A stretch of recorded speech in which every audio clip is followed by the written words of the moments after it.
நம்ம லைஃப்ல நம்ம இந்த 2024ல ஏதோ ஒரு மிஸ்டேக் பண்ணிருப்போம்.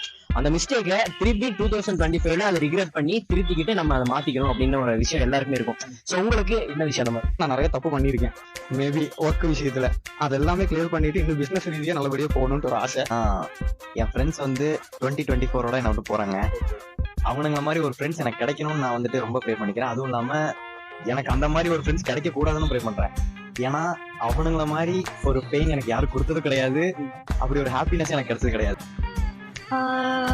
அந்த மாதிரி விஷயம் எதுவும் இல்ல.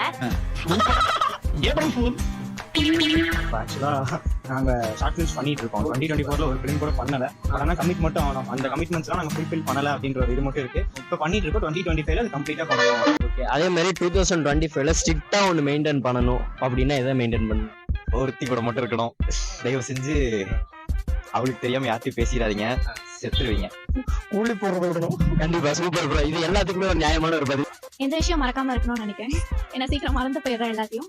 தலையில இங்க பலமா அடிபட்டதால இது வரைக்கும் நடந்ததெல்லாம் மறந்துட்டான். Memory loss. கரெக்டா டைமிங்க்கு எல்லாம் பண்ணணும், ஒர்க் பண்ணணும். எல்லாரும் கேள்வி கேட்கறது, நீ உனக்கு நியூ இயருக்கு ரெசல்யூஷன் என்ன? சரியா, கரெக்டா சொல்லணும். இயரை நிப்பாட்டணும் எப்படியாவது. அதுதான் என்னோட மெயின் ரெசல்யூஷனே. எப்படியாவது இந்த வருஷம் நிப்பாட்டணும். இது நீ கட் பண்ணாம ஸ்டோரி வைக்கிறேன்.